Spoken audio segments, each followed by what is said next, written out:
देखो गाँव में शिक्षित युवक युवती मान बसिक अध्ययन करने कौन व्यवस्था ना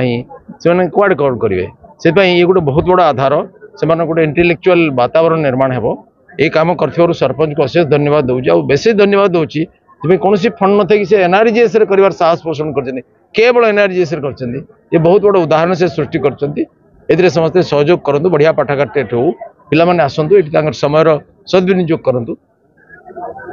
मुझे महेशपुर ग्राम पंचायत सरपंच मो नाम हूँ बरेन्द्र पात्र मो तो जीतवा पाखु मो जीवनटा हूँ आज्ञा घात प्रतिघात भितर पंचायत घर भी है आज्ञा घात प्रतिघात भितर एवं आज लाइब्रेरी भी है बहुत घात प्रतिघात एवं बहुत आशा और आकांक्षा पर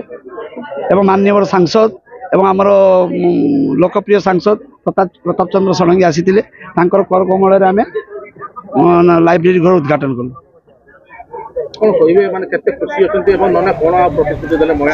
सी आम सुभद्रा माँ को आम पंचायत सुभद्रा माँ को स्वावलंबी करने 50टी सिलाई मशीन देवे एवं आम पंचायत तरफ समस्त सुभद्रा माँ को किमितिका साहाय्य सहयोग कर गोटे घर टे करदे एवं एटा ट्रेनिंग सेंटर करेंगे एवं विभिन्न कार्यक्रम गुड़ा अन्य विभिन्न प्रकार कार्य एमपी भवन तो खुशी तो कहले न सर तेणु समस्त देखापी आपातत खाली गोटे झलक देखापी